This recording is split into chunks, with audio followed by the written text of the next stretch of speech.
I'm Kelsey Sweet, and this is my part 1 of our third video questions. So for our first question, we need to find the limit as x goes to 0 from below. So we have x squared plus 100 minus 10 over x squared. And we want this, if we let this go to 0 now, it's going to be undefined.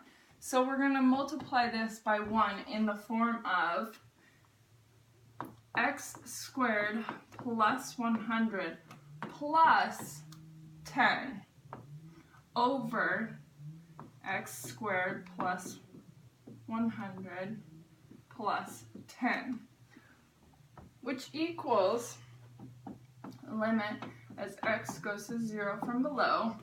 We're left with x squared plus 100, negative 10 times by 10 equals negative 100 over x squared times by square root of x squared plus 100 plus 10.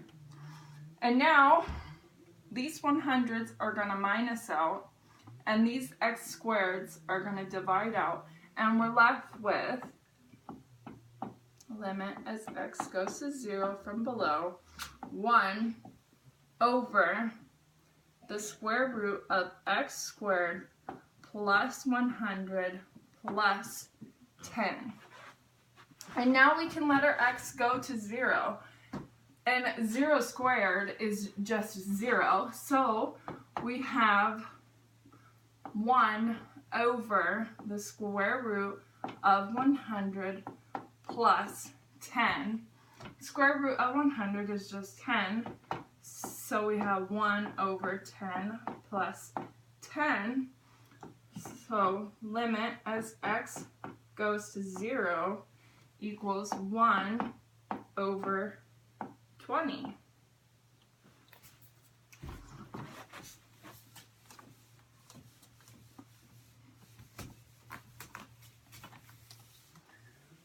And for our second question, we have the limit as t goes to 0 of sine kt over t.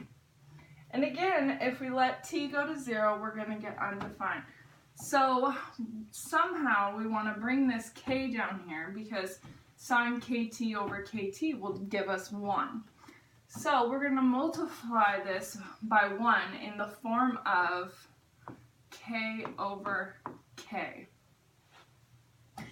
And so we're left with, since this is a constant, we can bring it up front. So we're left with k times by the limit as t goes to 0 of sine kt over kt. And so now we can let t go to 0, and the sine k times by 0 of k times by 0 is just 1. So we're left with k times by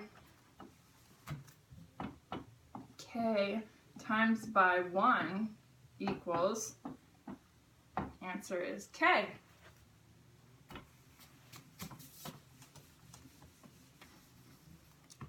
For our third question, we're given the limit as x goes to 0 of x squared minus x plus sine x over 2x.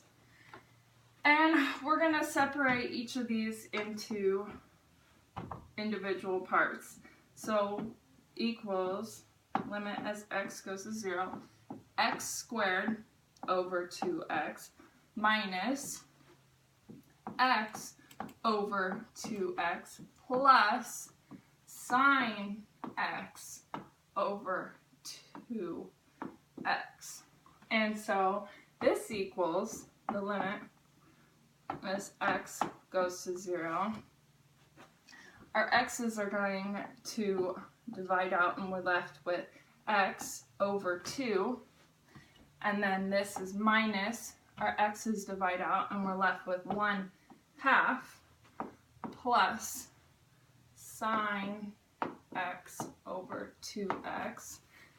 And now we can let x go to 0, and this equals limit as x goes to 0.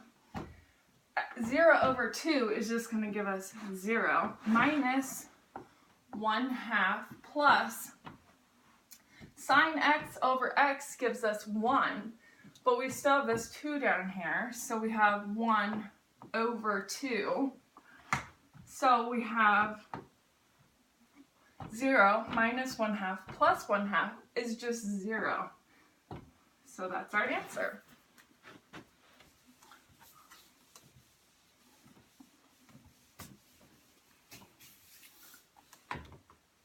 And for our fourth question, we're given the function g of x equals x when x is less than -2 and bx squared when x is greater than or equal to -2. And we need to find a value for b that makes this graph continuous at every x. So right now our graph looks a little something like this. We can graph this part, which is x is less than -2, and that gives us our y value, which is x. So whatever x equals, y equals. And so we're going to go at the -2, but since x can't equal -2, we'll leave an open circle here. And that's what that part looks like. So now we need to find a value for b that makes it continuous. We want to fill this circle in. So we want x to equal -2 in this function, in this part. So we're gonna take g of x equals bx squared. And we're gonna make this -2. So g of -2 equals b times by -2 squared. So g of -2 equals -2 squared is just 4, so we have 4b. 4b is going to equal our y value, so we want our y value to equal -2 because we want this point right here. So we're going to take we're going to take -2, which is our y value, equals 4b. And then we're going to isolate b, so we get -2 over 4 equals b, which is -1/2 equals b. So that's our answer. And we can go through and make sure that this is correct by substituting it into our part up here. So g of -2 equals -1/2 times by our -2 x value squared.